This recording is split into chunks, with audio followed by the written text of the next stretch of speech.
Cora Holbrook's father once told her that a pair of hands that knows how to save lives will never, in all its years, know true poverty. He said it in the low, roughened voice of an aging machinist, his fingers still dark with engine oil, on the last night before he left this world for good. For 10 years after that, Cora held on to his words. Until tonight, because tonight she is kneeling on the cold concrete floor of an underground garage down by the harbor, both hands pressed hard against a bleeding wound in the belly of a young woman she has never met. And the barrel of a gun is pressed against her temple, yet the man holding it does not pull the trigger. Because right beside her, another man has collapsed to his knees, cradling the girl slipping away in his arms. And for the first time, the voice that this entire city of Ashford Harbor dares speak only in frightened whispers has cracked, hoarse and trembling, until nothing remains but 2 pleading words: save her. Cora does not know who the dying girl beneath her hands is. She does not know who this powerful man is. She knows only one thing, the one thing 5 years in her profession have carved into the very marrow of her bones. When a life is slipping away between your fingers, you are not allowed to let go. Some people are born cradled entirely within fate's safe embrace, and some, like Cora, spend their whole lives just one wrong turn away from disaster. 3 hours ago, she was still a night shift nurse no one ever noticed, so exhausted her own feet had gone numb beneath her, and yet now, it is her own trembling hands that hold the most precious thing belonging to the most feared man in this city.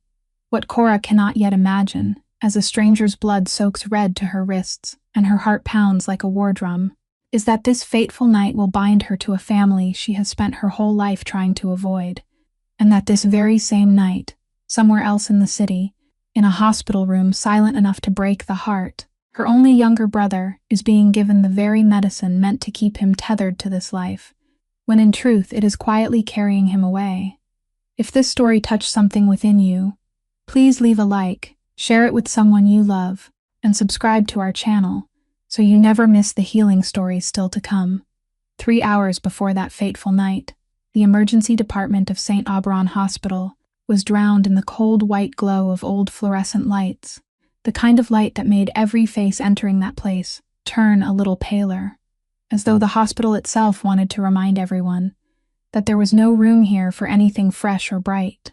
Cora Holbrook wiped the last streak of alcohol from the instrument tray, her shoulders sagging after 14 straight hours on her feet. Her shift should have ended 2 hours earlier, but another nurse had called in sick, and Cora was the only one who didn't dare say no. She had never dared say no, not because she didn't want to, but because every extra hour meant a little more money, and in her life, money had never been something she had in abundance. Her feet had gone so numb she could no longer feel them, but her hands were still steady as she changed the bandage for an old man lying in bed number 9.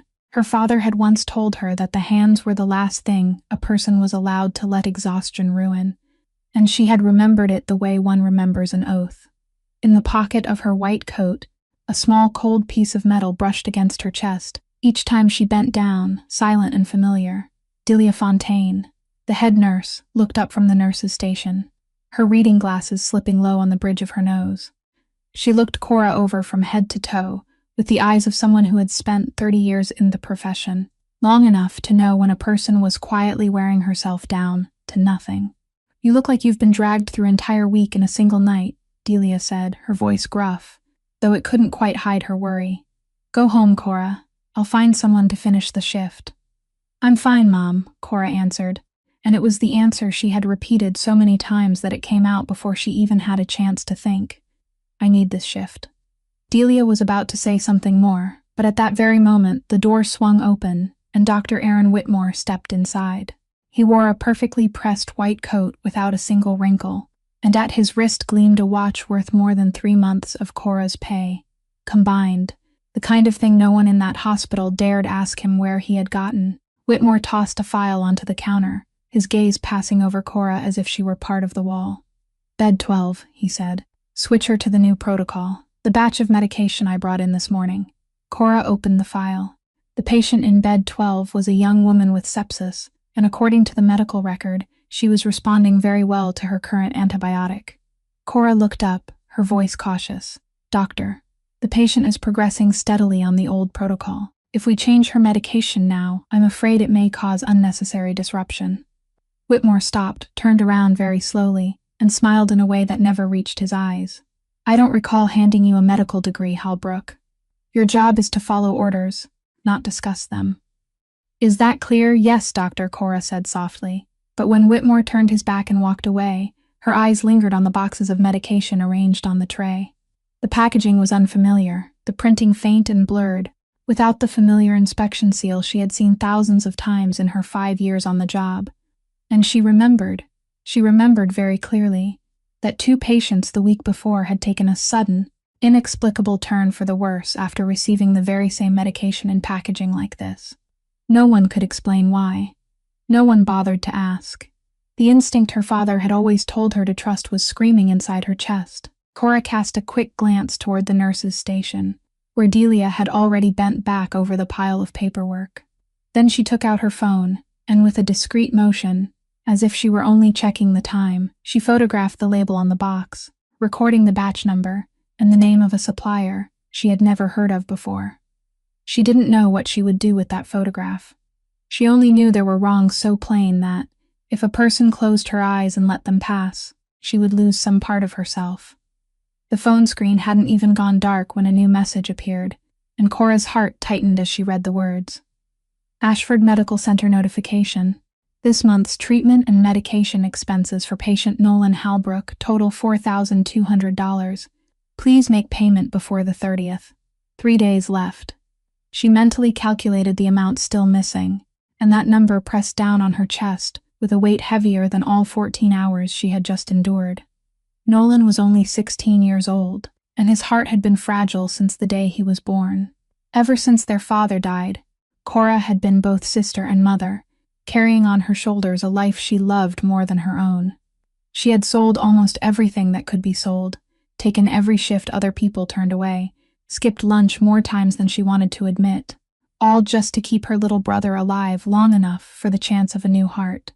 She texted him back a few lines, her tone carefully light, asking how he had eaten today, telling him to sleep early, and promising she would visit him on the weekend. She didn't mention the money. She never let him see that burden. By nearly 1 o'clock in the morning, the emergency department finally grew quiet. Cora took off her white coat, folded it carefully, and felt the familiar weight of the small metal object in the pocket before hanging it up. The last bus had left the station long ago, and she didn't have enough money in her wallet for a taxi. The road back to her rented room passed through the old harbor district, 2 kilometers past silent warehouses and streetlights that had been broken for months. She had walked that road hundreds of times. She pulled the collar of her thin coat higher, stepped out into the freezing November night, and had no idea that tonight, that familiar road would lead her somewhere she had never imagined. At night, the harbor road held nothing but the sound of Cora's own footsteps, echoing back from the concrete walls, and her breath dissolved into thin streams of smoke in the bitter air. She walked quickly, both hands buried deep in the pockets of her coat, her head lowered, her eyes still moving by habit, memorizing every patch of darkness, every turn she could run toward if she had to. She had walked this road often enough to know which places were safe and which places demanded a faster step. The first half of the distance was always the heaviest, when the abandoned warehouses stood silent on either side like sleeping giants, and the scattered streetlights gave her only enough light to see a few steps ahead. She thought of Nolan, of the money still missing, of the morning shift that would begin again after only 4 hours of sleep, and she let those thoughts fill her mind as a way to forget the cold biting into her skin. She had just made it more than halfway when she heard it. A dry, sharp crack, clean and brutal, echoing from the underground garage beneath the row of warehouses to her left. Cora stopped in the middle of a step. 5 years working in an emergency room had taught her to tell sounds apart, and that sound wasn't a firecracker, nor was it a car's exhaust pipe. It was a gunshot. Then came a second shot, followed by another sound that froze her entire body, the sound of a human body collapsing onto concrete with a choked groan of pain. The first instinct inside her screamed for her to turn around, to run, to get away from here as fast as she could and pretend she had never heard anything. Any sane person would have done exactly that. This wasn't her business. This was the world of people a poor nurse like her should never touch. She had already taken 1 step back, then 2, her heart hammering inside her chest. But then that groan rose again, weaker now, more broken, and something inside Cora, something stronger than fear and rooted deep in her bones, after all those hours spent bending over bodies fighting against death, made her feet stop. When someone was bleeding, she couldn't turn her back. She had never been able to do that, even when she should have. She pressed herself close against the cold wall of the house and moved step by step toward the sound, keeping her breath as quiet as she could. The slope leading down into the underground garage opened before her, and through the gap beneath a rolling door that had been pulled halfway up, she saw a scene that seemed to halt the blood in her veins. Below, the headlights of a sleek black car cut diagonally through the damp space, and within that wash of light stood 4 figures. 3 men stood in a curved line, with the posture of people used to holding guns and used to being feared. The 4th had collapsed to his knees on the floor, one hand clutching his blood-soaked side, the figure's head bowed low. Cora couldn't hear everything they said, only caught a few fragments drifting through the air. A man's voice, cold as bare metal, said it was done, that Mr. Donnelly was finished now, and that they should leave this place to the rats. Then came a mocking laugh, footsteps, the slam of a car door, and the car roared away, leaving behind a thick silence broken only by the wheezing, dying breaths of the man they had abandoned. Cora stood motionless in the darkness, her heart beating so hard she was afraid the sound would carry. She could leave now. No one knew she was here. No one knew she had seen anything. This was the line that, once crossed, would leave no road back. But the breathing down below was fading, each breath farther away, more fragile than the last, and she knew that within only a few minutes it would stop altogether. She thought of her father's words, of the hands he had told her must never turn away from someone who needed them. She thought of herself, of the woman she would become if she walked away tonight. And then, before reason could stop her, her feet were already carrying her down the dark slope. She followed the dim trail of light, moved toward the man lying collapsed in the pool of his own blood, knelt beside him, and pressed both hands over the wound that was pouring red beneath her palms. She hadn't yet realized that she had just stepped straight into the fateful night that would bind her entire life. And she couldn't possibly know that in only a few moments, another gun barrel would be pressed to her temple, and a man would sink to his knees beside her, speaking 2 shattered words of pleading into the night. The moment Cora's hands touched the wound, she realized she had been wrong. The person collapsed beneath the headlights wasn't the man she had imagined, but a young woman, her face so pale it looked almost transparent, her dark hair matted against her temple, and blood was pouring from a wound in her abdomen faster than anything Cora had ever seen. She immediately threw all her weight into both palms, pressing hard to stop the flow of blood, her mouth murmuring to the young woman to stay with her, not to close her eyes, that she was here now. It was at that very moment that the screech of tires against concrete rang out. Another beam of light swept into the garage, and before Cora could turn her head, she heard feet rushing down the slope, the metallic snap of a gun being loaded, and a freezing cold barrel pressed tight against her temple. "Take your hands off her right now," a man's voice growled behind her, hard as cold steel. Cora didn't move. She didn't turn around. She only heard her own voice come out so calmly that it surprised even her. "If I take my hands off her now, she'll be dead in less than 2 minutes. So if you want to save her, put the gun down, and if you want her dead, go ahead and shoot me." A heavy silence pressed down over them. Then someone else rushed forward, not the man holding the gun, but a tall man in a dark coat. And when he saw the young woman lying in the pool of blood, his whole body seemed to collapse. He dropped to his knees beside her, reached out to cradle her fading face, and the voice that should have made others tremble broke apart into 2 hoarse words of pleading. "Save her. Please save my sister." Cora understood at once that this man was the very person the group earlier had believed was dead, and she also understood that her own life was now just as fragile as the life of the young woman beneath her hands. But she no longer had time to be afraid.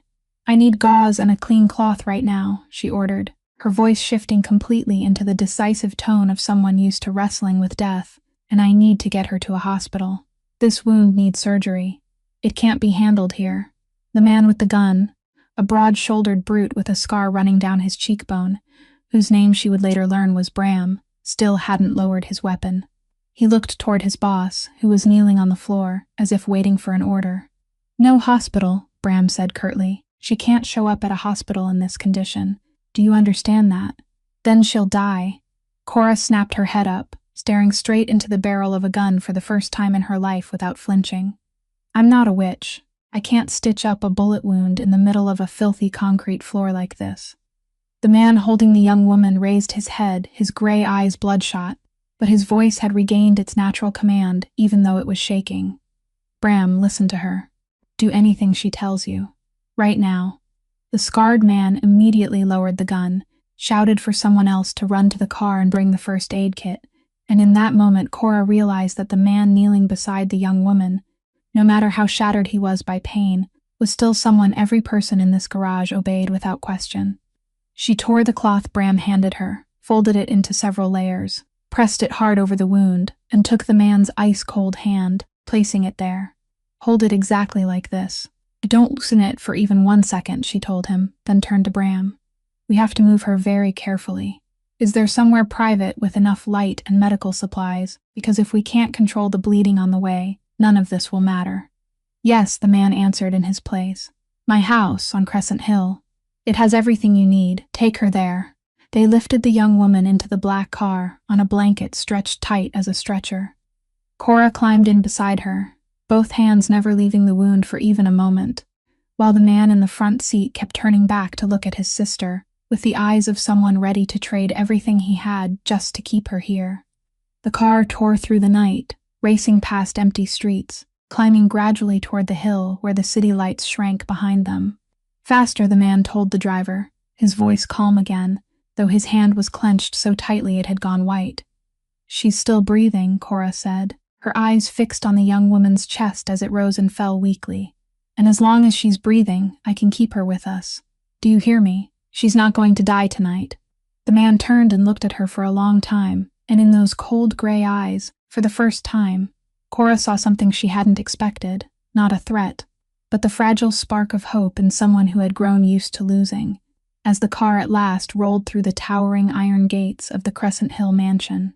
The Crescent Hill mansion appeared beyond the iron gates, like a fortress asleep in the fog. But Cora didn't have a single second to be overwhelmed, because the young woman's pulse beneath her hands was weakening with every breath. They carried her into a room on the ground floor, and what startled Cora was that the place already held a long steel-covered table and a medical supply cabinet so fully stocked that she understood. This wasn't the first time this house had needed to treat. A wound no one outside could be allowed to know about. She didn't let herself stop on that thought. Instead, she went to work at once, ordering Bram to bring more lights, boil water and let it cool, scrub his hands thoroughly, and do exactly as she told him without being off by even a millimeter, while the man with the gray eyes she ordered to stand back, because she didn't need someone losing control beside the operating table. He obeyed, though she could see that every step backward was heavy, as if he were abandoning his own sister. For the next 2 hours, Cora did the work that should have required an entire team in a sterile operating room, alone, beneath lights that weren't bright enough, with instruments she had only just seen for the first time. She injected local anesthetic, searched for, and removed the piece of metal still lodged inside the young woman's abdomen. With a focus so intense the entire room seemed to hold its breath. She stitched the torn blood vessel, cleaned the blood away, stopped the bleeding, and sewed her up layer by layer with hands that didn't tremble. Even though for 14 hours, before that she had been standing so long, she could no longer feel her feet. Her father had been right. Hands that knew how to save people never betrayed their owner in the very moment when a life was depending on them. When she tied the final knot and checked the young woman's pulse again, finding it steadier now, stronger now, the sky beyond the window had already turned the pale gray of dawn. Cora took 1 step back, and only then did her whole body begin to shake, not from fear but from exhaustion, and from the adrenaline draining out of her veins, leaving her hollow and unsteady. The gray-eyed man stepped to his sister's bedside, looked at the girl's face, now touched by a faint return of color, then lifted his eyes to Cora with an expression she couldn't read, because there was relief in it, and gratitude, but also the cold caution of someone who had never trusted anyone easily. She's past the most dangerous point now, Cora said, her voice hoarse with fatigue, but the wound is very serious, and she lost a lot of blood. Over the next few days, she'll need constant monitoring, proper dressing changes, and close attention for signs of infection, because this isn't a sterile environment. If she develops a high fever or the incision becomes swollen and red, it has to be handled immediately. After she finished speaking, she pulled off the blood-stained gloves, and the only thing she could think of now was going home, lying down for even 1 hour before the morning shift began. "I've done everything I can," she said. "Now I have to leave. I have a shift, and I have a brother waiting for me." But when she turned toward the door, Bram was already standing in her way, his arms folded across his chest, and though the look in his eyes had become less hostile, there was still no intention of letting her pass. "You aren't going anywhere," he said. Cora stopped, a cold line running down her spine. "Are you holding me hostage?" she asked, struggling to keep her voice steady. "I'm keeping you alive," Bram answered plainly. "And there's a very big difference between those two things. You've seen all our faces, you've seen this place, and you know Miss Fiona is still alive. Out there are people willing to pay a fortune to know that, so until you're given permission to leave, this is the safest place for you." Cora opened her mouth to argue, but at that very moment, the girl on the table gave a faint groan in her fevered sleep, and the gray-eyed man immediately turned to Cora with a wordless pleading look. And Cora understood a truth colder than Bram's threat, that if she left now and the young woman worsened in the night with no one skilled enough beside her, then everything Cora had just done over the past 2 hours would become meaningless. She was the only thread tying that girl to life, at least for the next few days. She looked down at her own hands, then at the pale face of the stranger she had wrested back from death, and she knew she couldn't leave, not because of Bram's gun, but because of the very thing her father had carved into her since she was a child. "Let me make one phone call," she said softly. "I have a brother at the medical center. He's seriously ill, and if I disappear without a word, he'll panic. You want to keep me here, fine, but at least let me tell him I'm all right." The gray-eyed man nodded to Bram, and Cora stepped into a corner of the room, dialed the familiar number, and forced her voice to sound light when Nolan's sleepy voice came through on the other end. "It's me," she said. "I'm fine. I just picked up a special shift farther away, so it may be a few days before I can come visit. Remember to take your medicine on time and get enough sleep, all right? Don't worry about me." The boy on the other end laughed and told her not to work too much, and Cora had to turn her face toward the wall, so he wouldn't hear the breath catching in her throat. Because in that moment she realized she had just lied to the person she loved most in the world, and she still had no idea that the very medicine flowing into her brother's body every day was the real danger waiting in the shadows by the second day at Crescent Hill. When Fiona was sleeping peacefully and her vital signs had grown steadier, Cora left the sick room to find a place to wash her hands and breathe, and it was while following that long, unfamiliar hallway that she accidentally came close to a half-open door, where voices drifted out that she should never have heard. She meant to turn away, but there was something in the air, a tension so thick it made her steps halt, and through the crack in the door she saw the gray-eyed man, whom she now knew as Rourke Donnelly, standing in the middle of the room with his hands clasped behind his back, wearing the calm posture of a man who didn't need to raise his voice to make other people afraid. In front of him, a man was kneeling on the floor, his shoulders shaking violently, while Bram and several others stood around them in heavy silence. The man on his knees was stammering out excuses, his voice breaking with panic, saying he hadn't sold out the information about the shipment, that someone had framed him, that he had been loyal to the family for so many years, and begging Mr. Donnelly to believe him just this once. Rourke didn't interrupt. He let the man finish, patient in a terrifying way, and that very patience made the back of Cora's neck grow colder than any shouting ever could. When the man finally fell silent from exhaustion and despair, Rourke stepped one pace closer, bent down until he was level with the man's eyes, and spoke in a voice so quiet Cora had to hold her breath to hear it, saying that he knew exactly who had called whom on the night his sister almost died, that he knew which account the money had been transferred into and at what hour, and that the only thing he hadn't yet decided wasn't whether the man had betrayed him, but in what way the man would regret it. The whole room seemed to stop breathing. No one moved. The man on the floor began to cry, begging once more, but Rourke had already straightened, turning his back on him as if he no longer existed, and he said only one more sentence to Bram in a flat voice, without the slightest ripple in it. "Take him out of my sight, and make sure the others understand the price of betraying this family." Then he walked to the window, looked down at the city below the hill, and the matter was as good as finished, neat, cold, without a single drop of blood falling before Cora's eyes, yet still chilling her entire body. She drew back from the crack in the door, her heart pounding, and in that moment, a truth she had been trying to avoid, for the past 2 days, finally struck her with undeniable force, that the man she had saved, the man who had dropped to his knees and begged for his sister, with reddened eyes and a shattered voice, was also the man the entire city of Ashford Harbor dared mention only in frightened whispers, a man who could decide another human being's fate with nothing more than one quiet sentence. Cora leaned her back against the cold hallway wall, trying to steady her breathing, and she realized there were 2 images of the same man tearing at each other inside her mind, and she couldn't find a way to make them fit together. The man in that room was so cold he could make a grown man kneel and weep, and yet that same man, only 2 nights before, had collapsed beside his sister and begged a poor, strange nurse to save her life, had trusted the most precious thing in his world to Cora's trembling hands. Cora didn't know whether she should fear him or pity him, and perhaps, she thought, a person could be terrifying and pitiable at the same time, like a flame that could warm or destroy, depending on how someone approached it. She knew exactly where she was standing now, in the middle of a world that didn't operate by any laws she had ever known. A world where loyalty was measured in blood and betrayal, was paid for with prices she didn't dare imagine. And she also knew that the longer she stayed in this place, the deeper she would be pulled into something she had spent her whole life trying to avoid.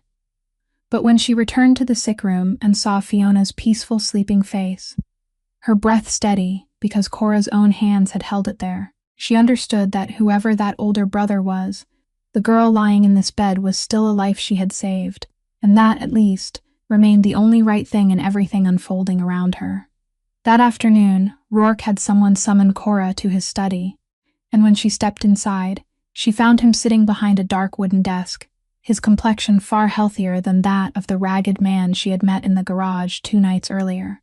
But his gray eyes were just as cold as before, and this time they were fixed on her in a way that made her feel as if she were being dissected layer by layer. "Sit down," he said, and when Cora answered that she preferred to stand, a smile flickered at the corner of his mouth, not a friendly smile, but the smile of a man who had just noted an interesting detail. "Are you always this stubborn with people who could order you killed, with nothing more than a nod?" he asked. And Cora looked straight at him and replied that if he had wanted to do that, he would have done it 2 nights ago, so she guessed he needed her more than he wanted to hurt her. Rourke was silent for a moment, then told her to sit again, and this time his voice was no longer a suggestion, so Cora sat down. He braced both elbows on the desk, laced his fingers together, and began speaking in a voice so calm it was chilling, saying that he wanted her to tell him exactly what had brought a nurse to that particular garage, on that particular night, at the very moment his sister lay dying on the concrete floor, because in his entire life, he had learned that perfect coincidences that harmless were very rare in this world. Cora understood at once what he was implying, and a small flame of anger began to kindle inside her chest. "You think I'm working for the people who shot your sister," she said. "You think I was planted there to do what? Pretend to save her, and then wait for an opportunity." Rourke didn't deny it. He only tilted his head and studied her reaction, and that made Cora even more irritated. So she told him to his face that if she were a spy, she would have let that girl die right there on the garage floor, that no planted operative stayed awake for 2 straight nights, watching an incision, changing bandages, and checking the pulse of her target, and that she had never wanted to be in this place at all. She had wanted to go home from the very first second. Rourke listened, then asked another question, sharp as a blade, saying that if she really was only a nurse on her way home from work, why would a sensible woman choose to walk through the harbor district at nearly 2 o'clock in the morning? Cora let out a bitter laugh, then answered that he asked that question because he was someone who had never had to weigh the choice between calling a taxi and saving the money to buy medicine for someone he loved. That in her world, people walked 2 kilometers through a winter night not because they were brave, but because there wasn't even enough loose change in their wallets. That answer silenced Rourke for a moment, and something shifted briefly in his eyes. Not trust, but the curiosity of a man who had just realized the person before him didn't fit any pattern he had already built in his mind. He called Bram in, and right in front of Cora, he ordered him to investigate everything about this woman, her full name, workplace, background, relationships, every detail without leaving anything out, and he wanted the results before dark. Cora didn't flinch. She only shrugged and said they could go ahead, that all they would find was a woman working 2 shifts a day and drowning in debt. A few hours later, when sunset had stained the mansion's windows red, Bram returned with a thin file and placed it on Rourke's desk, then reported in an even voice that everything she had said was true. Her name was Cora Holbrook. 28 years old, a nurse at St. Auberon Hospital for 5 years. Her father had been a mechanic at the shipyard and had died 10 years ago. Her mother had died when she was little, and she was raising a 16-year-old brother by herself, a boy with a congenital heart condition who was waiting for a heart transplant at Ashford Medical Center. Buried under hospital debt, with no connection to any organization whatsoever. Bram paused briefly, then added that he had cross-checked her duty schedule that night, and it was true that she had just finished a double shift lasting 14 hours before walking home, with no sign at all of a staged trap. Rourke turned through the file in silence, his eyes lingering for a long time on the line about her sick brother, and when he looked up at Cora, the cold suspicion in his gaze had softened a little, replaced by something close to guilt, though it was something he clearly wasn't used to showing. "You told the truth," he said quietly, almost to himself. Cora stood up and replied that she had never lied to him, that she had nothing to hide and nothing to lose except the brother waiting for her at home, and that all she wanted was for that girl to recover quickly so she could return to her small life. Rourke watched her disappear beyond the door, and, for the first time in many years, the man who was used to reading people within minutes found himself unsettled by a very simple question he couldn't answer: why someone who owed him nothing would be willing to trade her sleep and her safety to hold on to the life of a stranger. That evening, Rourke summoned Cora again, but this time not to the cold study. It was in a smaller sitting room, and on the table between them lay a thick envelope that she didn't need to open to guess what was inside. He invited her to sit, and this time his voice carried less suspicion, replaced instead by the tone of a man used to settling everything with numbers, saying that he had thought about what she had done for his sister, that not everyone could keep such calm and such skill in a situation like that, and that he was a man who always paid fairly for what he received. He pushed the envelope toward her and said that inside was enough money for her to pay off all her brother's medical bills, enough for her to rest for several months without working 2 shifts a day, and if she felt it wasn't enough, she only had to name a number. He would double it, triple it, whatever amount she wanted, because to him, Fiona's life was worth more than everything he had. Cora looked at the envelope for a very long time, and in that moment, she couldn't deny that her whole being trembled, because she thought of the $4,200 hanging over her head, thought of the nights she had gone without eating, thought of Nolan's thin face every time he tried to seem all right, so she would worry less, and she knew that if she only reached out and took that envelope, all the weight that had pressed down on her shoulders for so many years would be lifted in a single instant. But then she raised her eyes to Rourke, saw the way he waited for her to nod with the certainty of a man who had never seen anyone refuse his money, and something inside her quietly resisted everything logic was telling her. "I won't take it," she said.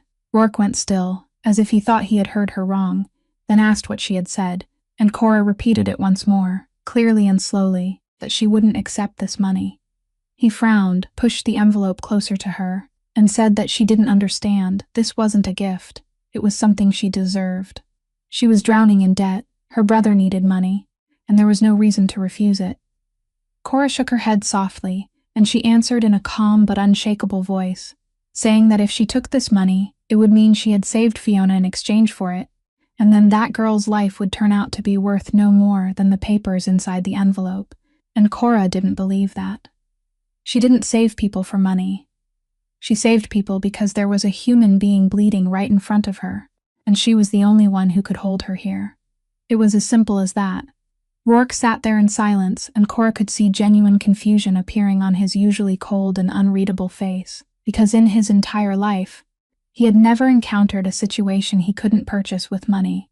And now a woman so poor she had to walk 2 kilometers through a winter night was sitting in front of him and pushing back the very thing this whole city would do anything to possess. He asked her, his voice almost disbelieving, whether she knew how much money was inside, and Cora answered that she did, and because she knew exactly how much it was, she was even more certain of her decision, because if kindness had a price, then it was no longer kindness at all. She stood, leaving the envelope untouched on the table, and before she walked out, she added that the only thing she truly wanted was to return to her brother once Fiona was well enough, and if he wanted to thank her, then he should let her leave in peace when everything was over. That would be the greatest gift he could give her. When the door closed behind her, Rourke remained sitting alone in the empty room, his eyes fixed on the envelope lying abandoned on the tabletop like a silent refusal, and he called Bram in, asking in a pensive voice whether the woman was playing some kind of game, waiting for a higher number, or calculating something he had not yet seen. Bram shook his head and said that he had been watching her for the past few days, and he believed she wasn't pretending. She really was that kind of person. Rourke didn't answer. He only looked out the window, where night was descending over the city below the hill, and for the first time after so many years of living in a world where everything could be converted into money, he began to wonder whether there still existed something in this world that he had forgotten long ago, something that couldn't be bought, couldn't be sold, and couldn't be taken by force. The next morning, as Cora walked along the second-floor hallway, looking for a new room where she could change Fiona's dressing, she came across a half-open door, and inside was a little boy sitting on the window seat, bent over a sketchbook, his messy black hair falling across his forehead, his legs swinging to a rhythm only he could hear. He was about 7 years old, wearing pajamas printed with stars, and in his hand he held a crayon, coloring with deep concentration. Cora stopped at the threshold, not wanting to startle him, but the boy looked up and caught her gaze, and his gray eyes were exactly like Rourke's, except there was no coldness in them, only a quiet sorrow far too large for such a small body. Cora smiled very gently and said softly, "Hello, sweetheart. My name is Cora. I'm taking care of Miss Fiona. May I come in and see what you're drawing?" The boy didn't answer. He only looked at her for a while, then shifted slightly to the side as a silent invitation, and Cora stepped in, sitting beside him on the sunlit window seat. On the sheet of paper before him was the drawing of a woman with long golden hair, a pair of white wings growing from her shoulders, flying upward through a sky full of stars, and below her, very small, was a little boy standing on the ground and looking up.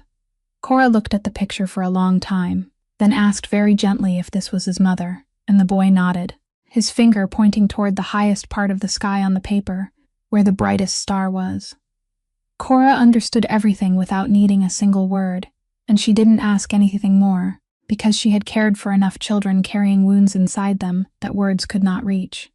From Bram, she had learned that the boy's name was Silas, Rourke's only son, and that his mother had died of an illness 2 years ago, and since that day Silas hadn't spoken another word, as if the pain of losing his mother had sealed shut the doorway in his throat, keeping every word he wanted to say trapped somewhere no one could reach. So many doctors, so many expensive specialists, had come and gone, and none of them had been able to do anything. Cora didn't try to make him speak. Instead, she began to tell him stories in the slow, warm voice she always used with young patients. She told him about the stray cats living behind the kitchen of the hospital where she worked, about a calico cat missing one ear whom she had named Captain, because he always sat proudly on top of the trash bin, as if he were commanding an entire fleet, and she saw the corner of Silas's mouth lift slightly, a smile so faint but real.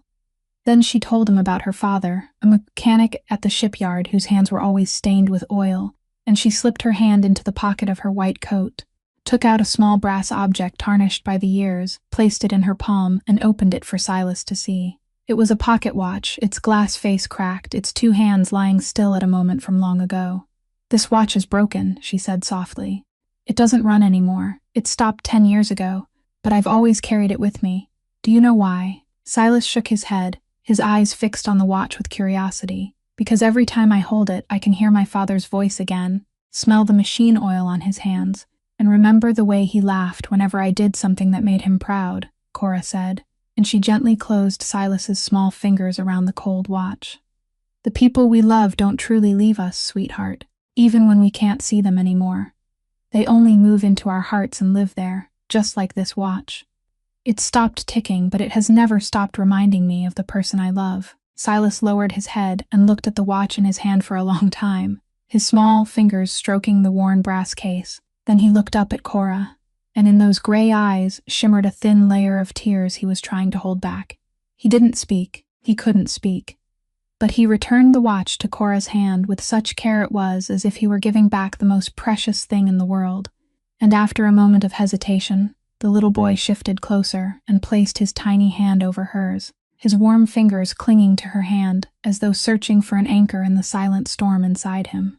Cora sat perfectly still, not daring to move, letting the boy hold her hand for as long as he wanted, and she felt her heart tighten beneath the weight of that moment. At the doorway behind them, a figure had been standing silently for some time, without either of them knowing. And when Cora happened to turn, she found Rourke there, watching his son place his hand in the hand of a strange woman, with an expression on his face she had never seen before. It wasn't coldness. It wasn't suspicion. It was something that looked like pain and hope at the same time, the look of a father who had gone far too long without seeing his child reach out and touch the world. By the fourth day, Fiona opened her eyes with full awareness for the first time since that fateful night, and the first person she saw was Cora leaning over her, checking her incision beneath the morning sunlight slipping through the window. In a hoarse, weakened voice, the young woman asked where she was and who the woman before her was, and Cora gently answered that she was home, that she was safe now, and that Cora was a nurse who had been caring for her for the past few days. Fiona blinked, trying to remember, the broken fragments of that night returning little by little, and when she realized the person sitting beside her bed was the very one who had held her back from the edge between life and death, her eyes filled with tears. "You're the one who saved me," Fiona whispered. "Bram told me. You stayed here for several nights just to watch over me, a stranger you didn't even know." Cora only smiled and told her not to talk too much, or she might disturb the wound, that the important thing now was to rest and eat so she could regain her strength. But Fiona took her hand, her fingers still weak, yet gripping tightly with gratitude, and said she would never forget that kindness for as long as she lived. In the days that followed, as her health slowly returned, Fiona became a very different kind of breeze, blowing through the cold house on the hill. Unlike Bram's guardedness or her brother's unreadable coldness, this 24-year-old young woman carried a warmth and openness that Cora couldn't help softening toward. Fiona insisted that Cora sit and talk with her each time she came to change the dressing, asking about her life, about her work at the hospital, and when she learned that Cora had a younger brother who was gravely ill, she held Cora's hand with deep sympathy and said she understood better than anyone the fear of losing someone you loved. It was Fiona who told Cora that in this house, Rourke might be cold toward the entire world, but when it came to her and Silas, he would trade everything he had, that after his wife died, he had sealed himself away and carried every burden alone, and that it had been a very long time since she had seen her brother look at an outsider with anything other than suspicion. Through Fiona, Cora began to see another side of the family that frightened the whole city, not a den of merciless people, but a fractured family trying to cling to one another after losses outsiders could never understand. One afternoon, as the two women sat together in the sun-filled room, Fiona suddenly grew thoughtful and looked out the window, then began telling Cora about the night she was wounded, her voice lowering and trembling slightly. She said everything had happened too quickly, that she only remembered sitting in the car waiting for her brother when she was dragged outside, and in that panic, she couldn't clearly see anyone's face because they were all wearing masks that covered them completely. But there was one thing that kept haunting her, Fiona said, frowning faintly, as if trying to hold on to a blurred memory. It was the voice of the man in charge, the voice giving orders to the others. It sounded so familiar to her, familiar enough to make her shiver, as if she had heard it somewhere before, inside this very house, at one of the parties where her brother entertained the men he called friends. She shook her head, blaming herself for being unable to remember who it was, and said perhaps she had only misheard because she was frightened, then pushed the thought aside and moved on to something else. But Cora, sitting silently beside her, held on to that detail without knowing why. a cold feeling running down her spine, because that familiar voice Fiona had mentioned meant something neither woman yet dared say aloud. That the person who had attacked Fiona that night might not have been a stranger from the outside at all, but someone who had once walked through the very doorway of this house, had once sat at the same table, had once smiled and shaken hands with the man he was trying to destroy. That evening, while sitting alone in the room that had been arranged for her, Cora took out her phone to text Nolan as she usually did, and the boy, perhaps because he was bored during those endless hospital days, sent her a photo of himself, posing with a thumbs up beside his new medication tray, along with a joking message saying, "Look at this, they changed my medicine again, all colorful like candy." Cora laughed at her brother's optimism, but when she enlarged the photo to see his thin face more clearly, her eyes accidentally swept over the boxes of medication arranged on the tray behind him, and the smile on her lips froze at once. The packaging of those boxes, the faint, blurry printing, the slightly crooked font, and the blank space where the inspection seal should have been, all of it was frighteningly familiar, so familiar that her heart began to pound. She opened the photo library on her phone, found the picture she had secretly taken in the emergency department at St. Auberon on the final night before everything in her life was overturned. The photo of the strange medication label that Dr. Whitmore had forced her to use on a patient, and placed the two images side by side on the screen. They were identical, not vaguely similar, but matching down to the smallest detail, the same kind of packaging, the same supplier name she had never heard before, the same batch code with only the last few numbers different. Cora sat there in silence, feeling as if the ground beneath her feet had just split open, and with all the knowledge and experience of her 5 years in the profession, she began putting the scattered pieces together, slowly and with growing fear. She remembered the 2 patients at the hospital who had worsened inexplicably after being given that medication, the signs that didn't match any ordinary reaction, as if the substance flowing into their bodies had no healing effect at all, and was only something useless packaged to resemble real medicine. She remembered how Whitmore always insisted that the nurses use his exact batch of medication, how he brushed aside every question and threatened anyone who dared to wonder, how the watch on his wrist was worth many times more than a doctor's salary. And now, that same packaging had appeared at Ashford Medical Center, across the city from her hospital, in her own little brother's medication tray. Cora tried to reassure herself that it might only be a coincidence, that perhaps the 2 facilities happened to order from the same legitimate supplier. But her professional instinct and the cold logic in her mind wouldn't allow her to deceive herself for long. She understood how pharmaceutical supply chains worked, and she understood that someone like Whitmore, if he was pushing substandard medication for profit, wouldn't target only one place. He would distribute it to as many facilities as possible to maximize his earnings, and the places he targeted would surely be hospitals and medical centers serving the poor, places without the budget for strict testing, places where patients had no voice and where no one bothered to investigate when something unusual happened.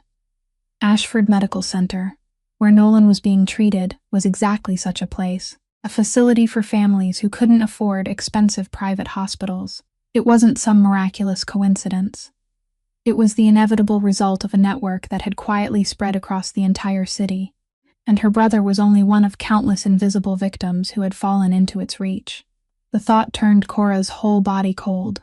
Nolan was already weak, his small heart already fighting day after day, as he waited for his turn to receive a transplant, and if all this time, the medicine that was supposed to keep him stable had been nothing, something false with no real effect, then it meant his condition was worsening every day without anyone understanding why, not even the doctors directly treating him. She thought of the recent times when he had told her he felt more tired, that it was harder to breathe, and she had believed it was only the normal progression of his illness. But now a far more terrible possibility was opening before her. She sprang to her feet, gripping the phone tightly, and her first instinct was to rush out of this house immediately, run to her brother's side, and tear those dangerous boxes of medication out of his hands. But she also understood that if she acted without thinking, if she caused a scene without solid evidence, then whoever stood behind all of this could easily wipe away every trace and turn her into a hysterical nurse inventing stories. while Nolan would still be lying there within reach of a danger she couldn't fight alone. Cora stood in the empty room, torn between the panic of a sister and the clear-headedness of someone used to facing the fragile line between life and death, and she knew she needed help. She needed a force powerful enough to expose an entire network, and, bitterly enough, that force might be right here under this very roof. Before Cora could decide what to do with what she had just discovered, the phone in her hand rang, and the name appearing on the screen made her heart drop a beat. It was the number for Ashford Medical Center. Calling at nearly midnight, the hour when no call from a hospital could possibly bring good news. She answered, and the urgent voice of a nurse on duty came through from the other end, saying that Nolan's condition had suddenly worsened very quickly, that he was having a severe episode of shortness of breath. His heart rhythm was unstable. The doctors were trying to stabilize him, but he wasn't responding as expected, and they needed a family member there as soon as possible. The phone nearly slipped from Cora's hand. The whole world around her seemed to cave in for a moment, and she heard her own voice stammering, asking whether her brother was all right, begging them to please keep him alive, saying she would come right away, but the nurse on the other end only said they were doing everything they could and hung up to continue the emergency treatment.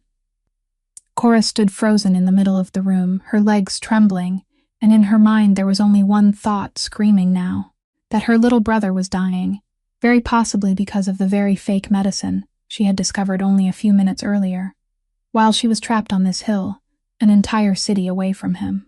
She rushed out of the room, ran down the dark hallway, tears already streaming down her face without her even realizing it, and met Bram at the foot of the stairs.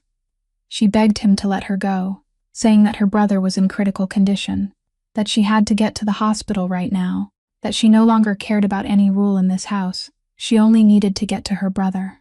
Bram hesitated, a troubled look passing over his face, and he said he needed to ask Mr. Donnelly first, but Cora no longer had enough patience left.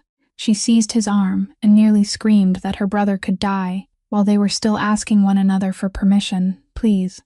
She was begging them. He was all she had left in this world. It was at that moment that Rourke appeared at the end of the hallway, perhaps awakened by the noise, and he saw the woman who had always remained calm and strong, even in front of the barrel of a gun, now collapsing in tears, her shoulders shaking with despair. He stepped toward her and asked in a low voice what had happened, and Cora, between broken sobs, told him everything, that her brother had suddenly taken a turn for the worse, that she suspected he was being poisoned by the very fake medicine being pushed into hospitals for the poor, and that she had to get there immediately or she would lose him forever. Rourke went still for a moment, and in that instant Cora didn't dare hope for anything.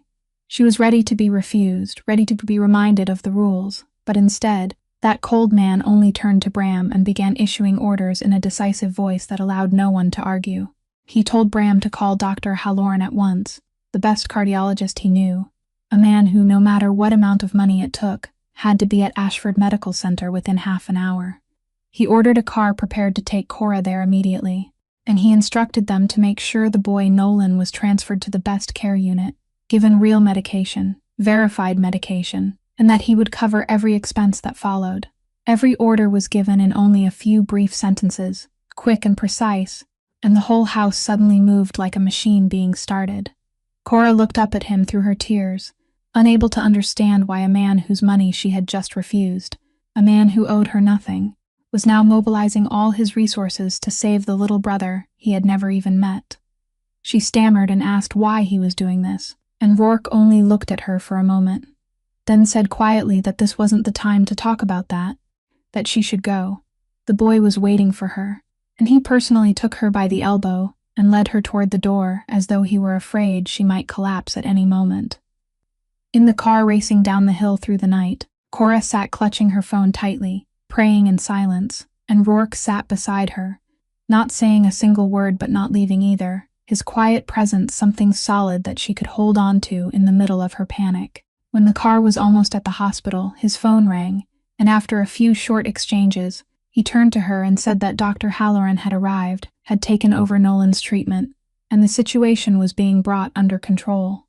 Cora broke down crying, this time with tears of overwhelming relief, and she stammered her thanks to him, thanked him, until the words would no longer come together, while Rourke only turned his face toward the car window, hiding the thing that was quietly moving inside him, the thing even he didn't yet know how to name, as for the first time in many years, he had used all his power not to threaten or destroy anyone, but to hold on to one small life for a woman who had taught him that there were things in this world more precious than anything money could buy. Cora rushed through the stark white hallways of Ashford Medical Center, her heart pounding out of rhythm, and when she reached the intensive care unit, she saw a calm, middle-aged man in surgical scrubs stepping out of Nolan's room. It was Dr. Halloran, the very physician Rourke had summoned. He looked at her, immediately guessed she was the sister, and spoke in a reassuring voice, saying that the boy had survived the most dangerous point, that his heart rhythm had stabilized again, and they had intervened in time. But he also told her plainly that Nolan's condition had worsened with unusual speed compared to his medical record, as if all this time his body had not been receiving the proper support from his treatment medication. Those words pierced Cora's heart like a needle, because they confirmed the very thing she had feared from the moment she saw the photo of the medication tray. But right now, she had no mind left to think about that. She only nodded faintly and thanked him before pushing the door open and stepping into the room where her little brother lay.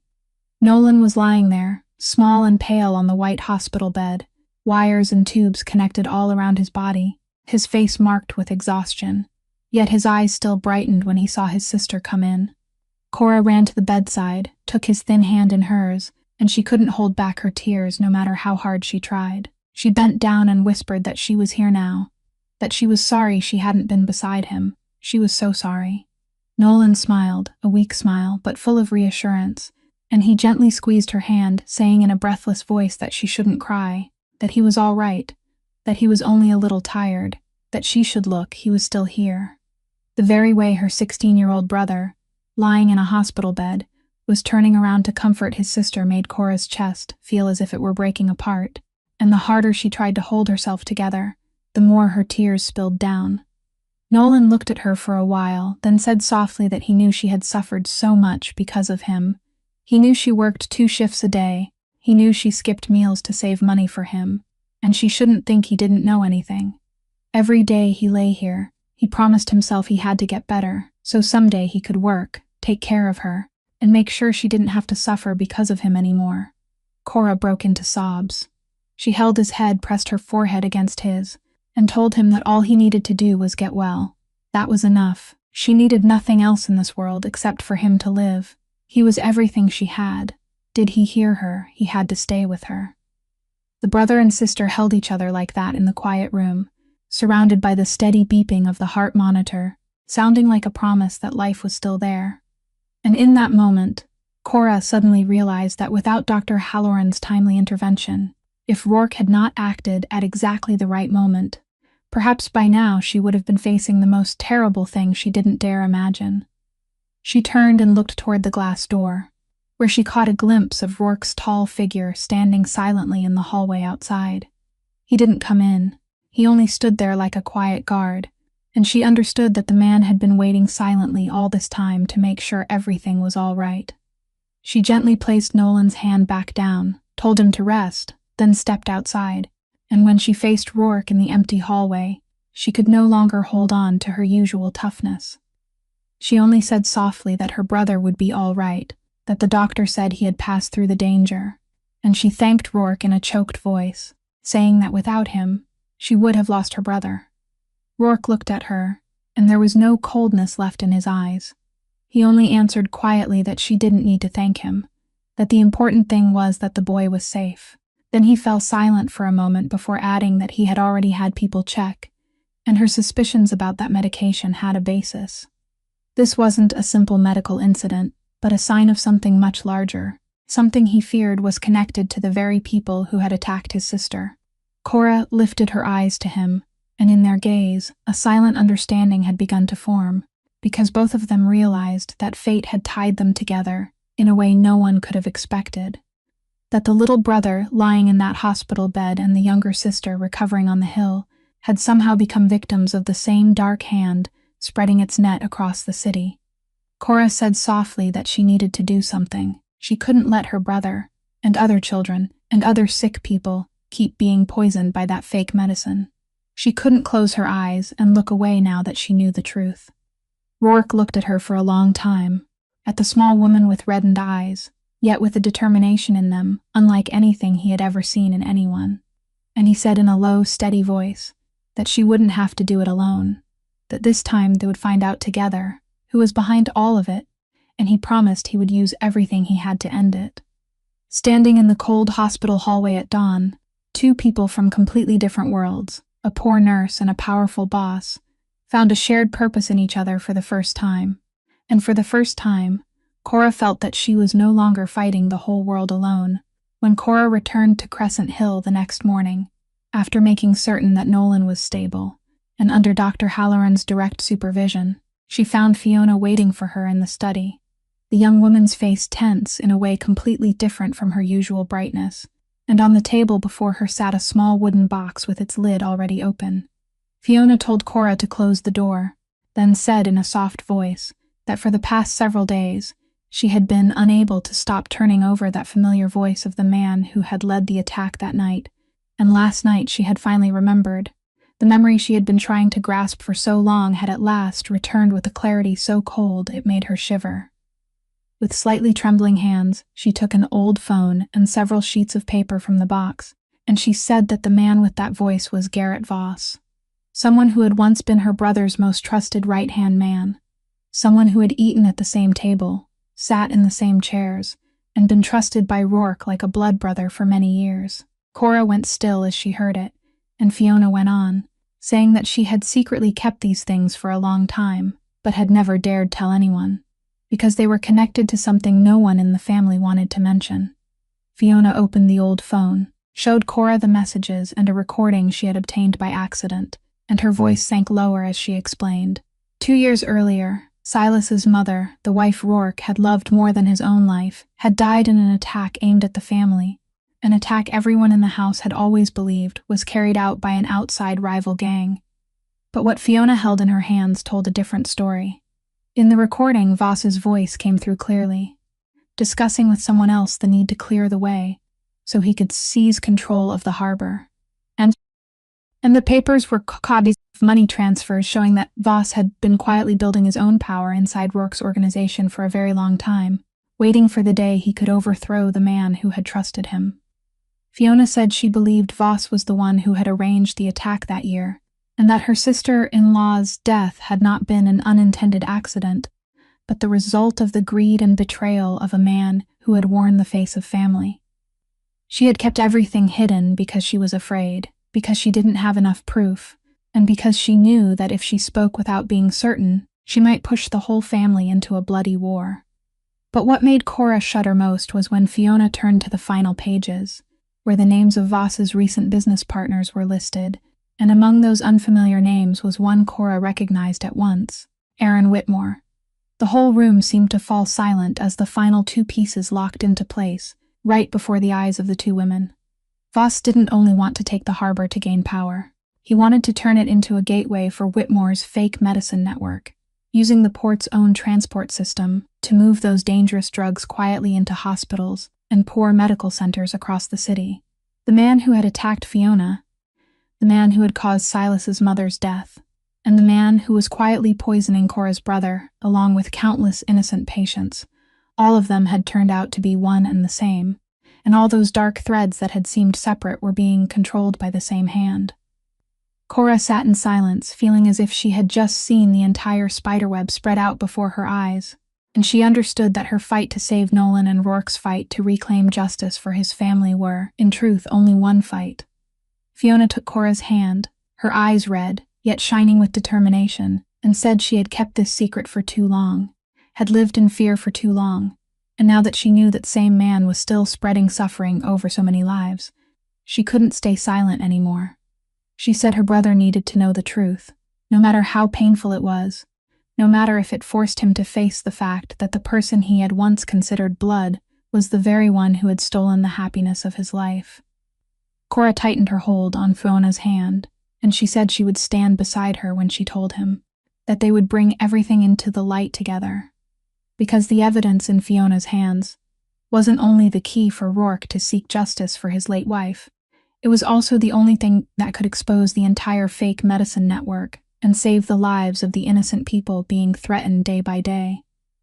The two women looked at each other in the silent study, understanding that the moment they handed this evidence to Rourke would be the moment there was no turning back, but also the beginning of the fight. They both knew they had no choice but to enter. After Fiona gave that evidence to Rourke, and he quietly withdrew into his office for the entire afternoon, allowing no one inside, Cora was the last person to knock and step in after night had fallen. She found him standing by the window with his back turned to her, that tall figure seeming to brace itself against an invisible weight. And on the desk lay the papers Fiona had given him, now crumpled from being clenched in his hand. He didn't turn around. He only said in a hoarse voice that he had trusted Voss for 10 whole years, had treated him like a younger brother, had placed in his hands secrets he had shared with no one else, only for that very man to be the one who had stolen his wife from him, stolen his son's voice from him. Cora stepped closer and said softly that she was sorry, but Rourke let out a bitter laugh, turned sharply to look at her, and said she didn't need to pity him, that this was the price of the path he had chosen. A path where betrayal was inevitable, and blood was always answered with blood, and he would make Voss pay in exactly the way his world operated. Cora looked at him, and instead of stepping back from the rage rising in those gray eyes, she asked him directly what would happen after that. After he made Voss pay with blood, what would change then? Would his wife come back to life? Would his son speak again?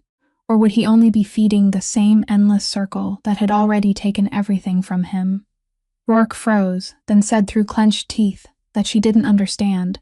She didn't live in his world. She didn't know that in that place, mercy was a sign of weakness, and the weak didn't survive. Cora didn't flinch. She answered that she did know. She knew very well. She had seen him deal with a traitor with only one quiet sentence. She had seen the way an entire room trembled before him, but she had also seen something else.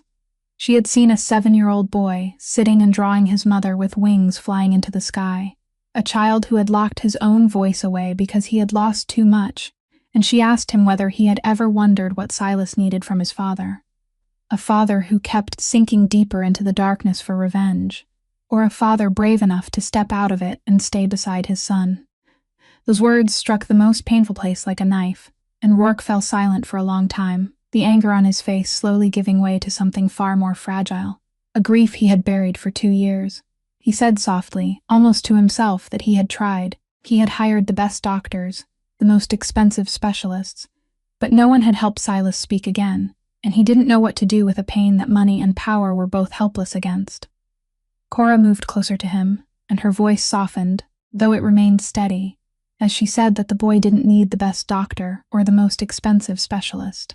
He needed his father to be present, truly present, not a shadow busy with wars and grudges, but a father who would sit beside him, tell him a story, hold his hand, and let him know that he wasn't alone in this world. She said she had seen Silas place his hand in hers simply because she had been willing to sit down and listen to him in silence, and if a stranger like her could do that, then his own father could surely do far more. Rourke turned to look at her, and in his eyes now there was no longer the coldness of a boss or the fury of a man who had just been betrayed, but the confusion of a man daring, for the first time in a very long while, to look straight at himself. He asked her, his voice low, that if he chose another road, the road she was speaking of, would it be too late? Would someone like him, with everything he had done, still deserve to begin again? Cora looked at him and answered that it was never too late to become the person his child needed, that his past couldn't be erased, but the future was still in his hands, and what mattered wasn't who he had once been, but who he chose to become from this moment on. She added that he should choose differently, not for her, and not for anything else but for Silas, for the child who needed him more than he needed anything else in this world. Rourke didn't answer at once. He only looked out the window, where the city lights were beginning to glow below the hill, and in that long silence, for the first time in 2 years, the ice wrapped around his heart began to crack, revealing beneath it a man who still knew how to hurt, who still knew how to love, and who still longed to redeem what he had lost. The next morning, Rourke called a private meeting in the study, and when Cora entered at his invitation, she was surprised to realize that this time she had not been summoned as a hostage or a nurse. but as someone given an equal seat at the table. Bram and Fiona were already inside, and the long table was covered with papers, maps of the harbor district, and the evidence Fiona had kept hidden, all arranged with neat precision, as though an operation were beginning to take shape. Rourke stood at the head of the table, and he spoke in a calm voice that carried a new kind of certainty, saying that he had made his decision, that he would not handle this the old way, not with a bloody purge in the dark, only for everything to continue as if nothing had ever changed. This time, he wanted to drag Voss and Whitmore into the light, expose the entire fake medicine network so they would answer to the law, and make sure no more innocent patients had to die unjustly. Bram frowned and said that this way was far more dangerous, that bringing everything into the open meant exposing the family's affairs as well. But Rourke only looked at him and answered that he knew the price, and he was willing to pay it. Cora looked at the man before her, and recognized a change she had never seen in him during all these days, because the cold power that had once made an entire room tremble was now being turned toward a completely different purpose, not to dominate or take revenge, but to protect. She spoke up, saying that to expose the fake medicine network, her testimony as a nurse who had been directly forced to use that medication would be an important link, that she had the photograph of the batch label, that she could testify about the patients who had worsened abnormally, and that if they could collect an actual medicine sample from inside the hospital and send it for testing, it would become evidence no one could deny. Rourke nodded, and he said that he and Fiona already had the financial evidence and the hidden transactions tied to Voss, that his people would trace the transport route through the harbor, and that the fake medicine inside the hospitals required Cora's expertise and access. Piece by piece, the plan began to form, each person holding one part of the puzzle, and without any one of them, the whole picture could never be complete. As they discussed it, Fiona took Cora's hand beneath the table, a small gesture but full of meaning, as though silently telling her that now they truly stood on the same side. And Cora felt the weight of it. She, a poor nurse who had spent her whole life lowering her head and enduring, was now sitting among some of the most powerful people in the city, helping them shape a plan that might change the fate of countless lives. Rourke assigned each task clearly. He told Bram to place men on every movement Voss made without allowing him to grow suspicious. He told Fiona to copy all the evidence into several sets and store them in different safe places in case anything went wrong. And he told Cora that he would arrange for her to return to the hospital and work as usual, both so no one would suspect anything, and so she would have a chance to collect a medication sample. But he also emphasized that her safety was the first condition, that if there was any sign of danger, she had to withdraw immediately. Cora looked at him, a little surprised by that concern, but she only nodded and said she understood. As the meeting drew near its end, Rourke stood and said something that made the entire room fall silent, that for many years he had used his power to make other people afraid, and now he wanted to use that same power, just once, to do something right, so men like Voss and Whitmore would understand that they couldn't keep trampling forever over people who had no way to defend themselves. He extended his hand toward Cora, a handshake between two people from worlds that could not have been more different, and when her hand settled into his, she felt that this was not only an alliance for a shared purpose, but also the beginning of a trust neither of them had ever given easily to anyone. Outside the window, the morning sunlight spread across the city, and for the first time since that fateful night in the garage, Cora felt that there was more than fear inside her heart. There was also a thread of hope that the fight ahead, however dangerous it might be, would bring something better to all the innocent people who needed to be protected. Before beginning the dangerous parts of the plan, Rourke decided to arrange for Silas to go stay in the countryside with his aunt, at a peaceful farm surrounded by fields far from the city, a place with a fish pond, horses, and a broad sun-filled yard where a child could run and play as much as he wished. He told Cora that his work had been busy and tense lately, and he wanted his son to have a real holiday, to breathe fresh air and play, instead of wandering around the quiet house on the hill. And Cora understood that this was the way a worried father cared for his child, in the gentlest way he knew. On the morning Silas was to leave, the whole household gathered in the front hall to see him off, and the atmosphere was warm in a rare way. Fiona, though still a little weak, made the effort to come downstairs herself. She hugged her nephew, straightened the collar of his coat, and reminded him to eat well so he would grow big and strong, and to take lots of pictures of the horses to send back for her to see. Silas wore a small blue coat, holding a backpack printed with stars in his arms, and he went around saying goodbye to each person with tight hugs in place of words. When he came to Cora, he stopped, lifted his clear gray eyes to look at her, then rummaged in his backpack and took out a carefully folded sheet of paper, offering it to her with both hands. Cora knelt to his height and opened the paper, and her heart seemed to melt when she saw the picture he had drawn. In the drawing were 3 people standing hand in hand beneath a sky full of stars: a tall man, a small boy in the middle, and a woman whose hair Silas had colored exactly like Cora's, while high above them, among the stars, was still the woman with wings watching over them all with a smile. The boy had drawn Cora into his family. She lifted her eyes to him, her vision blurring, and pulled him into a tight embrace, whispering that this was the most beautiful gift she had ever received, that she would keep it with her forever, and that when he came back, she wanted to hear about every horse he had met. Silas held tightly around her neck, and in that moment, his lips trembled as if something were trying to escape from the locked place deep inside him, but then he only pressed his cheek against hers, a tender gesture containing all the words he still could not say.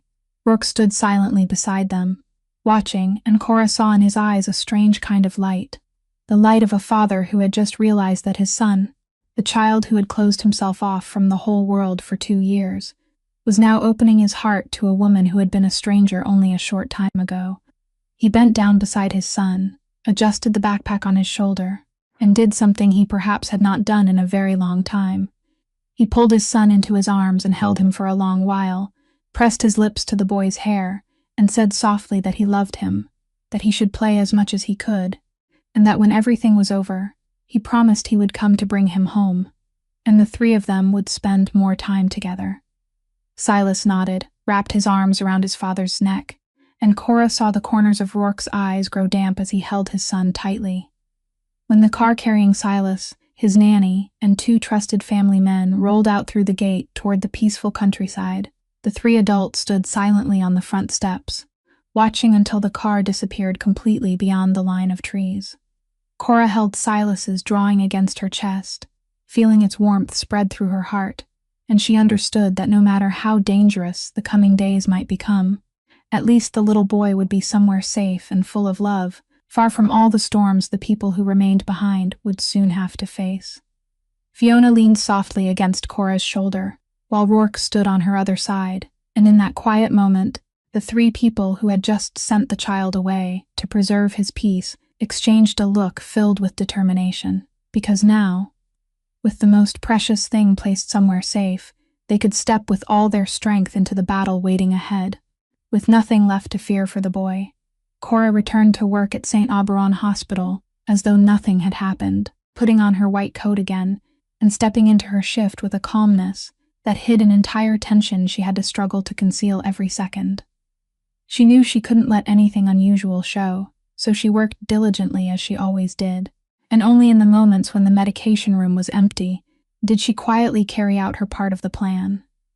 With the expertise of a seasoned nurse, she knew exactly what she needed to take and how to take it. She carefully removed several vials from the suspicious batch Whitmore still forced everyone to use, placed substitute vials in their place so no one would notice the missing quantity, then hid the real samples in a concealed compartment in her bag to take away for testing.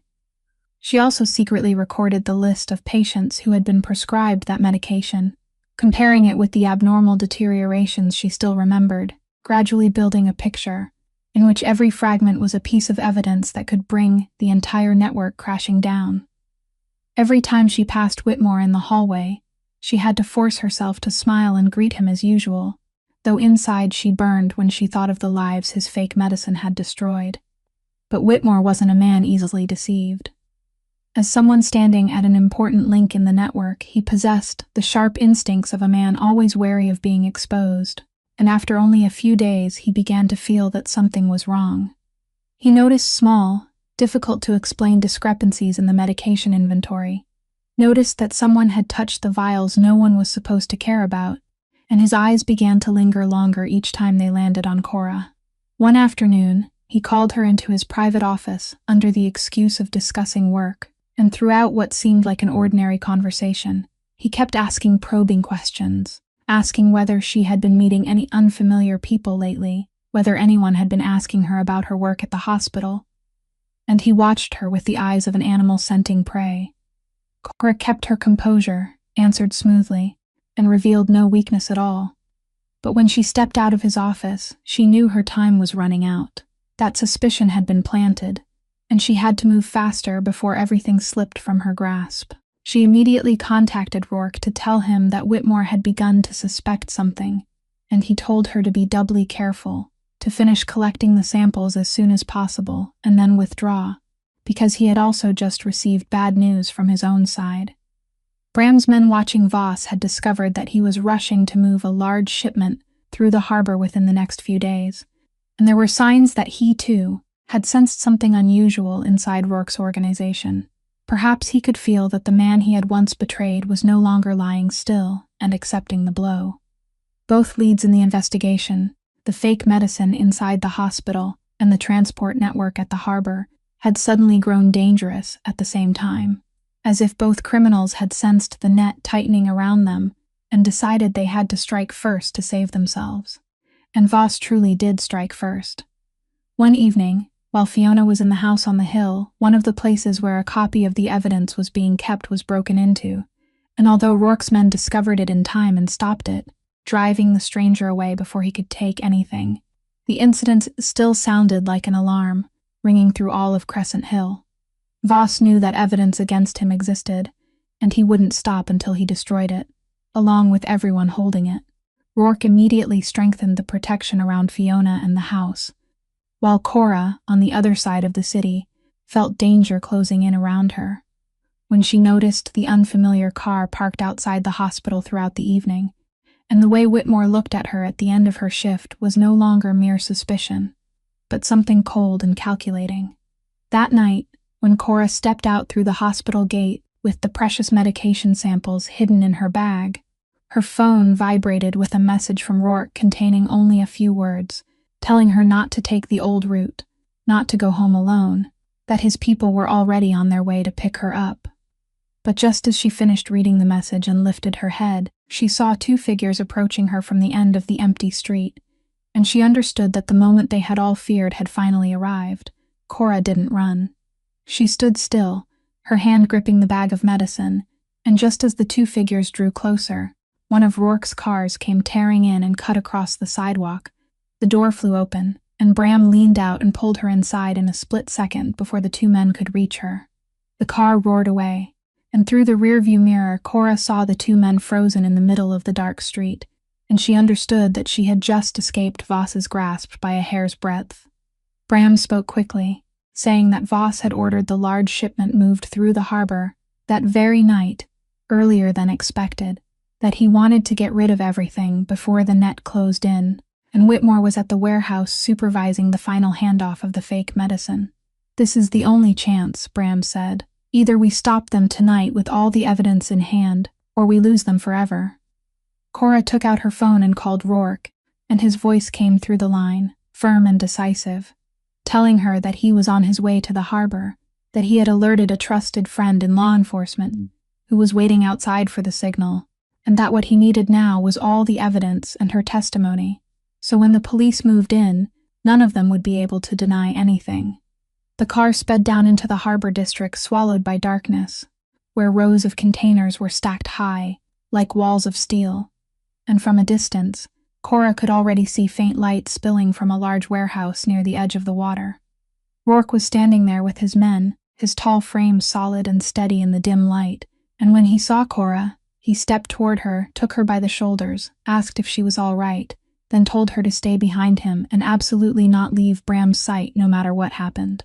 Cora nodded, her heart pounding, yet her mind was strangely clear, the same clarity she always had during life and death emergencies, and she clutched the bag of evidence tightly, as though she were holding the lives of hundreds of innocent patients in her hands. Rourke gave a signal, and his men silently moved toward the warehouse door, and then, in a single instant, everything exploded. The door burst open, and they stormed inside just as Voss and his men were supervising the stacks of crates. Voss spun around, and when he realized the man standing before him was Rourke, surprise flashed across his face before it twisted immediately with hatred. He snarled that he should have made sure Rourke was dead in that garage that night. The confrontation erupted at once. Voss's men charged forward, and Rourke's men rushed in to answer them, the whole warehouse filling with the sounds of bodies colliding, crates crashing to the floor, and footsteps chasing through the rows of shelving. Bram pulled Cora behind a large steel pillar and stood in front of her as a shield, while she crouched low and hugged the bag of evidence close, her heart pounding wildly, yet her eyes still followed every movement so she wouldn't miss the critical moment. Rourke and Voss collided with each other, two men who had once been brothers, now facing one another like sworn enemies, and amid the chaos, Rourke still kept his frightening composure, every movement sharp and calculated, forcing Voss onto the defensive. Whitmore, seeing the situation turning against them, panicked and tried to escape. He snatched up a briefcase and slipped toward the rear door, but Cora noticed in time, and she shouted to Bram that Whitmore was running with the files, not to let him take them.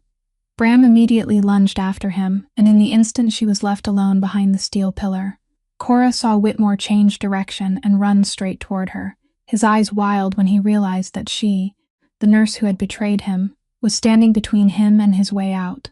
Whitmore charged forward, trying to tear that bag of evidence from her hands, but Cora didn't step back.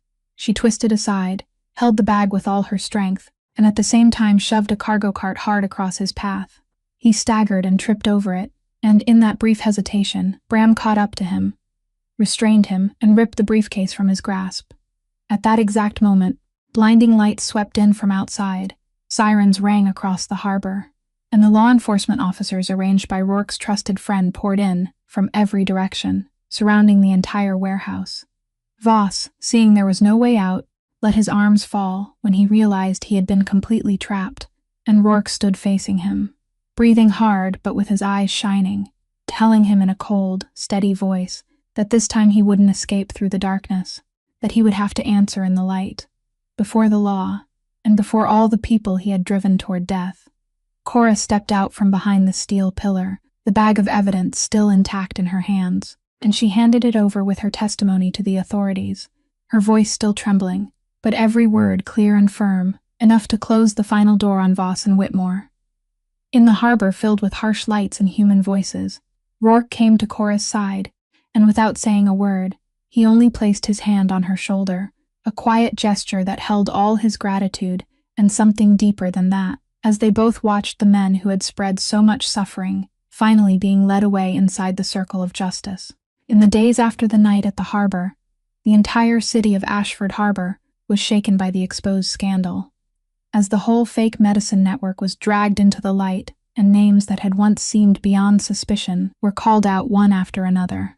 The medication samples Cora had risked her life to collect were sent to an independent laboratory, and the results confirmed exactly what she had feared.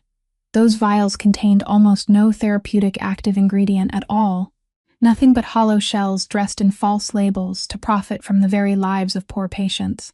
Together with the financial file Fiona had kept hidden for 2 years, the briefcase of documents wrested from Whitmore's hands, and above all, Cora's detailed, coherent testimony as a nurse who had been directly forced to use that medication, it all formed a solid body of evidence that no skilled attorney could break apart. People said it was the testimony of that woman, an ordinary nurse with no power and no position, that became the decisive link closing the case, because she was the only one who could connect the fake medicine inside the hospital to the transport network at the harbor through professional knowledge no one else possessed. Garrett Voss and Aaron Whitmore were arrested and prosecuted on a long list of charges, from producing and distributing counterfeit pharmaceuticals that endangered human lives to the older crimes Fiona's evidence had reopened. Voss, the man who had once believed he could hide forever in the dark and control everything from behind the curtain, now had to sit before the court under the public light, facing the very people he had driven into suffering. Rourke didn't use a single bullet to avenge his late wife, and perhaps that was the heaviest punishment of all for Voss, to be stripped of every bit of power, every scheme, and forced to pay not with a quick death, but by living in exposure and disgrace before the law. Many people in the old organization, who had once feared Voss, now turned their backs on him, and the victims of the fake medicine network, the families who had lost loved ones without ever understanding why, finally received the answers and the measure of justice they deserved. Immediately after the case broke open, the medical facilities that had been on the network's distribution list were urgently inspected. Every supply of fake medication was recalled, and real medicine, fully verified and tested, was quickly brought in to replace it. For Cora, no news was more precious than that, because it meant her brother and countless other patients were finally being treated with medicine worthy of the name. Nolan, after the critical episode Dr. Halloran had saved him from in time, was now beginning to recover in visible ways as his body received, for the first time in months, what it truly needed. Cora visited him every day, and she was moved to tears when she saw the color returning to his face, his breathing growing steadier, and his smile brightening day by day. Dr. Halloran told her that with this progress, Nolan was now healthy enough to be moved higher on the heart transplant waiting list, something his previous unexplained decline had not allowed. And for the first time in so many years, Cora dared to believe that her brother truly had a future ahead of him. What moved her most was knowing that she had not done it alone. If she had not met Rourke on that fateful night, if he had not personally sent the finest doctor he knew to save Nolan, if Fiona had not bravely handed over the evidence she had kept in fear for 2 years, then perhaps everything would have ended in an entirely different way. She realized that justice was not something any one person could seize alone, but the result of people daring to stand on the side of what was right, each offering their own strength and courage. One afternoon, as Cora sat beside Nolan's bed and told him he would soon be coming home, the boy took his sister's hand and told her how proud he was of her, that she had not only saved him, but had saved many other people too, and Cora only smiled and shook her head, saying she had only done what anyone with a conscience should do. But deep inside, she understood that the invisible woman who had once spent her whole life bowing her head and enduring had finally dared to lift her head high, had dared to speak, and that her small voice had helped kindle light in a place where, for far too long, only darkness had ruled. When all the storms had settled and the city slowly returned to peace, Rourke drove to the countryside to bring Silas home, and he invited Cora to come with him, saying the boy would surely be very happy to see her again. The car traveled through wide fields stretched beneath golden afternoon sunlight, and when they arrived, Silas was already waiting at the farm gate, his face much brighter and healthier after days of breathing clean air. He ran out at once, rushing straight into his father's arms, and Rourke lifted him high and spun him around, the laughter of father and son ringing through the wind, a scene that only a few months earlier Cora wouldn't have dared believe was real. Then Silas turned and saw Cora stepping out of the car, and his gray eyes lit up with joy. He ran to throw his arms around her, while Cora knelt down to receive him, feeling the warmth and life in that small embrace. The boy had grown a little taller, his cheeks had filled out more, and in his eyes now, some of the quiet sadness that had weighed on him for so long had begun to lift. That afternoon, the whole family gathered on the porch of the wooden farmhouse, overlooking the wide yard.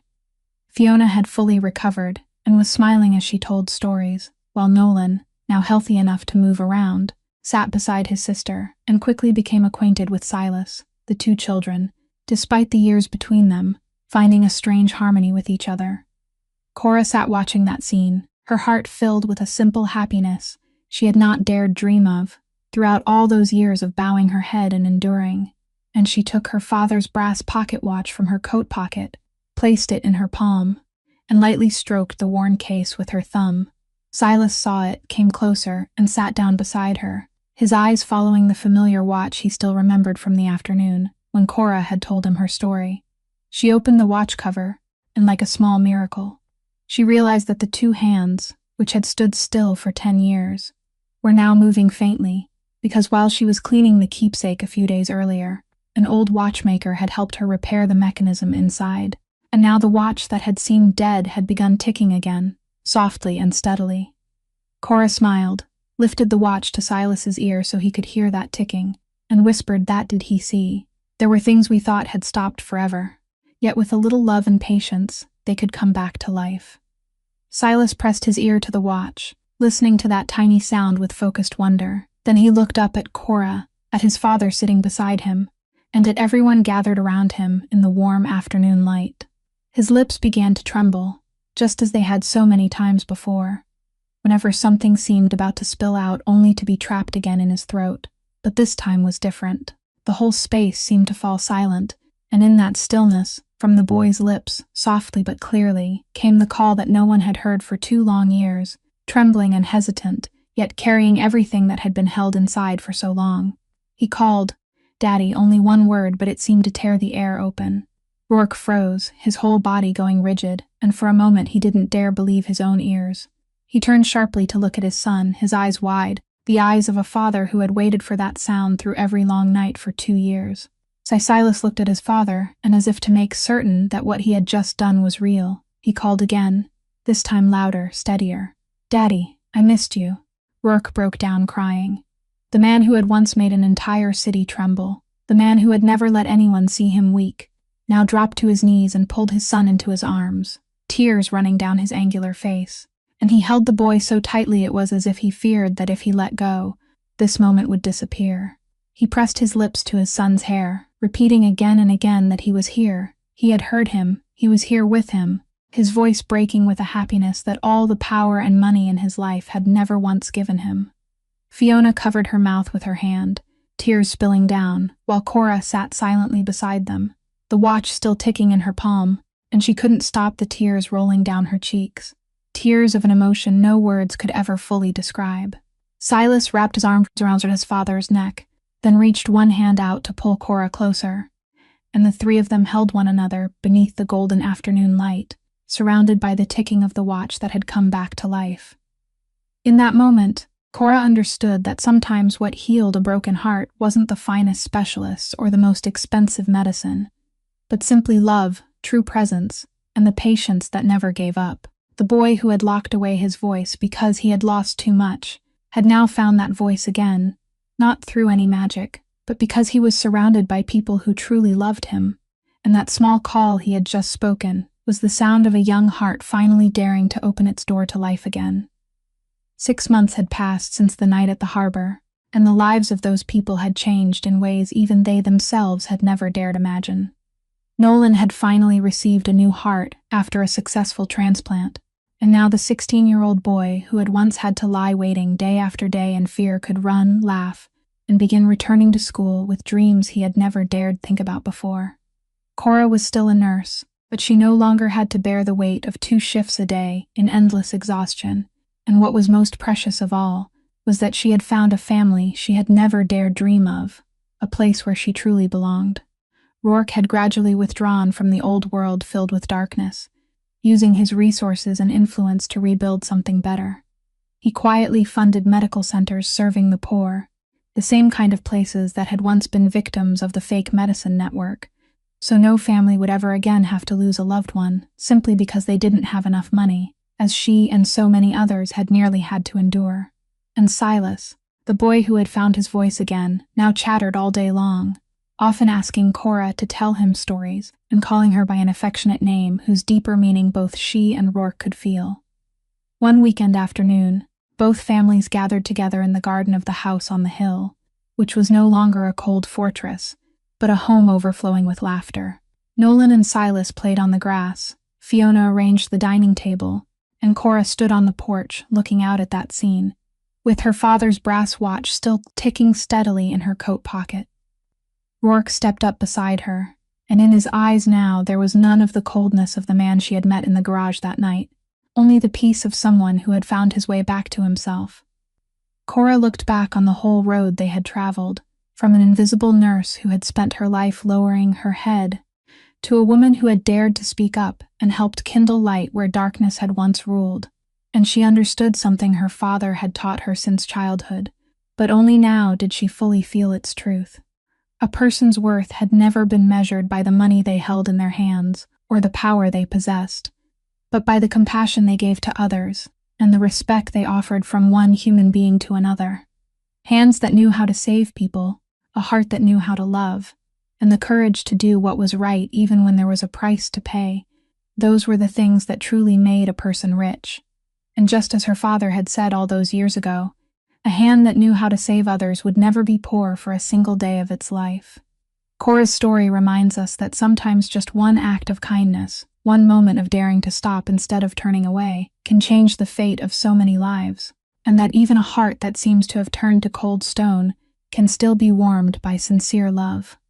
In a world where people so easily pass one another with indifference, kindness remains the light powerful enough to heal the deepest wounds, connect the most distant strangers, and bring hope even into the darkest place. May each of us, no matter how difficult life becomes, still keep a heart that can tremble before the pain of others, because that is what gives a life its truest meaning. If this story has touched something in your heart, please leave a like, share it with someone you care about, and subscribe to our channel so you don't miss the next healing stories we bring to you every day. We truly hope to hear your thoughts about today's story, so please don't hesitate to leave a comment sharing what lies deep within your heart, because every line of feeling from you is a precious source of encouragement for us. Thank you for spending your time listening until the very final moments. May everyone watching this video always have abundant health, a joyful life, peace, and love filling every day. Goodbye, and see you again in the next stories.